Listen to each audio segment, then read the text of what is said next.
YouTube and Twitch, two massive media juggernauts, both equipped with the largest viewer bases on the planet and having live streaming in a chokehold. Some of these platforms' biggest faces are internationally known, practically celebrities, but everyone's stepping on eggshells, so whether being YouTube or Twitch famous constitutes celebrity status, which, one sentence, it is.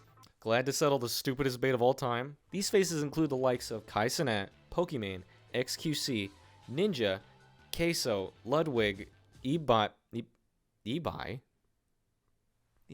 Rubius, Alan Zoka, Tfue? He's still alive?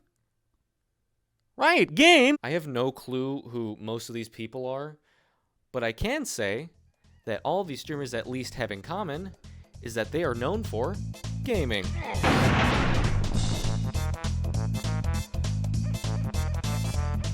In the last 5 years, streaming has exploded in popularity since the pandemic, and everyone had to hide inside and lock themselves away from the COVID police. Everyone wanted to play, have fun, and a few wanted to make some content on the side of it all. One of the games that blew up because of these unfortunate circumstances was Stop posting about Among Us! I'm tired of seeing it! I don't need to explain this game to you. Everyone knew about it. Even AOC knew about it. I even think politicians knew what a game was, except for Jack Thompson, who pissed the bed over GTA 3 having, I don't know, an ice cream truck or something. Among Us, despite releasing in 2018, got its major blow-up in what I'm dubbing the golden age of streaming. This explosion in popularity brought a lot of attention, not only to the indie scene, but also specifically to group playstyle games. You know, your party games like Jackbox, Gang Beasts, Gartic Phone, Kahoot, if you're feeling a certain way. These games weren't all released to ride the high that Among Us was getting. Over half of them came out before you were even a twinkle in your papa's eye. But a rising tide lifts all content farms. Among Us was such a blockbuster hit in 2020. It won 2 awards at the Game Awards, grossed roughly $50 million in revenue, boasted 500 million players near the end of the year. Hell, it was even big enough to get its entire gimmick stolen by Fortnite. Stop T-posing behind me. The game was a powerhouse, and you can source most of its Outbreak fame to, you guessed it, streaming. It's not unpopular for games to experience a surge of interest from streamers. Arguably, Fortnite is as popular as it is, both in part due to its competitive side of the board, but also due to competitive streamers attracting attention by playing it, like Ninja and Tfue. There he is again. I thought this dude, died or something. Games can just be sometimes in the right place at the right time for these things to happen. The right streamer picks up the right game, and boom, history is made. And the games that did gain popularity felt a little special. They felt new and fresh and were just doing their own thing. And now? Now just about every new indie game that hits the market and blows up for half a second on everyone's feeds is either a tweak on a different game's gimmick or feels specially made to be specifically interesting only to those who broadcast their shenanigans to a live audience. I need to be breastfed. Bro. Take r.e.p.o, for example. Boiled down, r.e.p.o is essentially a spin on Lethal Company's gameplay loop of going into a scary place to retrieve items either solo or with a crew. These games are fun to play with friends, and they both provide their own quirks and tweaks that make themselves charming in their own way.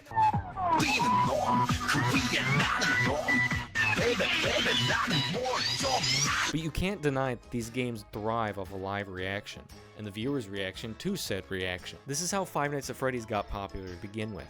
People uploaded themselves playing a scary game with their honest or hyped up reactions, and the game's fan base grew larger, mostly from watching their favorite YouTubers scream and jump in reaction to whatever unsuspecting event appeared on screen.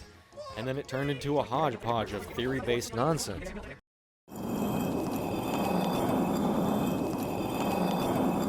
Thank you, Chica from Five Nights at Freddy's. Lethal Company's fallen into the same boat of the trend of for streaming games that feel almost exclusively made for streaming to audiences, or at least structured in a way to prosper largely from that. The game's fun to play, don't get me wrong. I've had several good nights with friends of us playing this game, with and without mods, but you can't deny that the game doesn't get most of its enjoyment from the viewers of someone else playing it.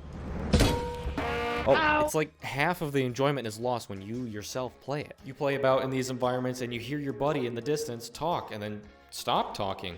as you see him get crushed by a spike trap, then that's hilarious. But you watch a random internet personality witness the same event, but they laugh hysterically or scream out wildly about whatever the hell just happened. 100 times funnier, hands down. Not only was the event entertaining to you by itself, but you and maybe countless other viewers watching thought it was entertaining, and so did the streamer.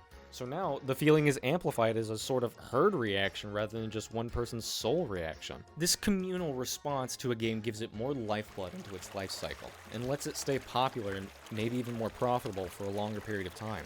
But I feel I've seen these types of communal fun games released every minute. Phasmophobia, Lockdown Protocol, Content Warning, The Headliners, Pushing It Together, Liar's Bar, Schedule 1, fucking Goose Goose Duck. What the hell is Goose Goose Duck? It's an Among Us game. It's literally just another Among Us game. Among Us got an incredible life cycle through the thousands of people streaming it, making videos, and all around just showcasing the game across the internet. This was only possible due to the lack of competition in this content farm genre. Nowadays, when these new games pop out of nowhere and get to snag a hold of the spotlight, that candle burns a lot faster now, and they gain and lose traction in a blink. Best case example? Content Warning.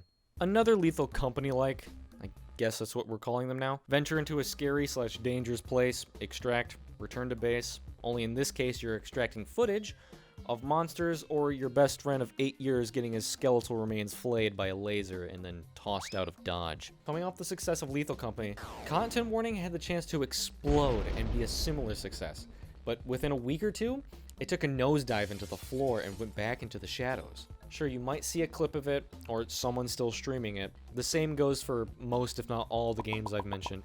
But in the general memory of the internet, it was forgettable.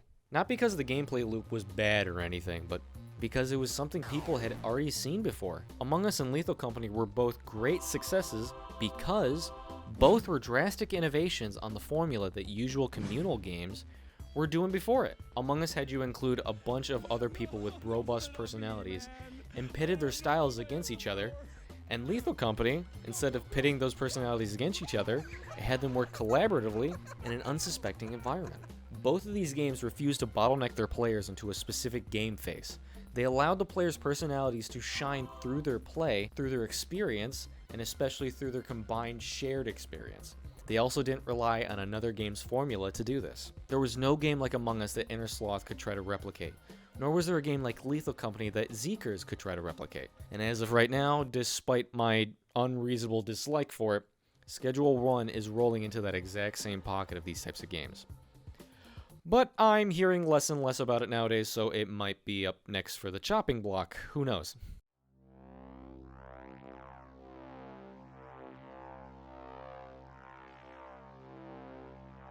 But games like Content Warning, r.e.p.o, and yes, even Goose Goose Duck are all basing their whole formula and model off of the two streaming giants because they were the giants that they were. Now you may be asking, what the hell is the whole point of this entire spiel I'm throwing at you? I don't know. I truly can't answer that. Personally, I would like to see indie developers that aren't making games for the sole purpose of streaming to hit the mainstream like Among Us and Lethal Company did. Your unknown games like Haste, Broken Worlds, Cruel, the Boba Tea Shop. Only the best of the best around these parts. I'll be honest, I'm getting really tired of hearing about another game that every streamer is playing, and when I see a clip of it, or see someone streaming it, it feels like I've seen it several times before, and then my friends want to play it, or someone recommends it, then the interest dies and we all forget about it, and now I'm stuck with another dumb game in my library I'm never going to touch, and I can't refund it. Otherwise, I wouldn't have my bank account drop to 0 every 5 minutes. My hope for this video is, I don't know, to somehow influence a developer somewhere and maybe convince them that they don't need to keep chasing trends and fads, and that doing something innovative and fun is going to do leagues more for them in the long run than making another Among Fall content dunk company. But the likelihood of that is incredibly low, as being I only have like 5 subscribers and I have about as much outreach as an ant at the bottom of the ocean. So really, my expectations are rather low, admittedly. I don't know. I don't really blame the developers for doing this. It gets you out there, and especially for indie devs, you either ride a wave of trends or you die below the waters. but it's really unfortunate to not see big players on YouTube or Twitch not give games that are relatively unknown but terrific to play the spotlight that they deserve. The only times I've seen the unknown games get the shine they deserve is on TikTok Live, where, similarly to how the app's algorithm boosts content specific to you, it also boosts live streams specific to you, not in according to the big names along your niche, but in regards to your interests, which is actually how I managed to find games like Haste and Cruel. So, in short, YouTube and Twitch live streams are great if you're looking for the exact same thing over and over again, and are likely to see the same wheel spin around again and again until the end of time, whereas TikTok Live is apparently the best place to find a live stream that isn't playing the exact same thing and might even be the gateway to your next beloved indie game. And Kick can bite. Alright, ladies and gentlemen, let's get back to the future with the Addendum After Hours Show. The show dedicated to bringing everyone up to speed. What do you say we bring in our lovely host to get us started? A brawl is surely brewing. And begin! Thank you all. Thank you all so much for coming. Hello everybody. Welcome to the Addendum After Hours Show, the very niche video segment dedicated to padding runtime and getting both you and I on the same page. In our discussions, I honed in on the massive game streaming market being flooded with lethal copycats and Among Us likes, and how games like these flooding the indie market have turned the developers to the real imposters. 4 months have passed since I made those initial claims, and quite a few things have happened. Numerous interesting indie games were either announced or released, of which were, as I had hoped, breaking off from the Among Us / Lethal Company loop that had us going there for a couple years. Okay, maybe just most of them. r.e.p.o's interest has wavered on the streaming scene. Many of the big names seen jumping on the game's rise into the public's awareness have been moving on to other things, like the Battlefield 6 demo, or watching your friend die on stream. And speaking of moving on to bigger things, the streaming scene has moved on to the biggest, baddest thing now in the market, and that is Peak. Yeah, the game called Peak is Peak. Now hurry up and get back to your homework. Your middle school teacher's gonna be real mad at you tomorrow. Peak has been almost dominating the indie scene right now, having sold roughly 10 million copies in such a short window since release, and having that figure praised live at Opening Night Live with Jeff Keighley at the stand. And I'm certain once the Game Awards roll around, it'll certainly snatch up whatever award it takes in the bag without fail.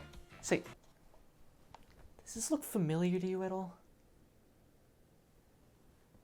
Like even just slightly, like there's no familiarity you can see. Peak, like Among Us, is securing its spot in the zeitgeist for hit indie game. And that's no small feat, I assure you. This game is loads of fun of coordinating your stamina, your items, your inventory, and even your teammates Does anybody need food? Thank you. up to the summit of a dangerous climb. A climb that rotates and changes every 24 hours, with near limitless replayability, a new assortment of opportunities for streamers to have hit viral moments online, and ample amounts of chaos. There's a damn good mixture of game's longevity sitting here. And who knows, it'll more than likely get the gold in whatever indie category it finds itself in. Don't hold your breath on that last one, actually. Anywho, that, ladies and gentlemen, was the Addendum After Hours Show. Now with you and I back on the same page, it is time for me to leave the stage. Thank you so much for watching. Don't forget to like, comment, and subscribe.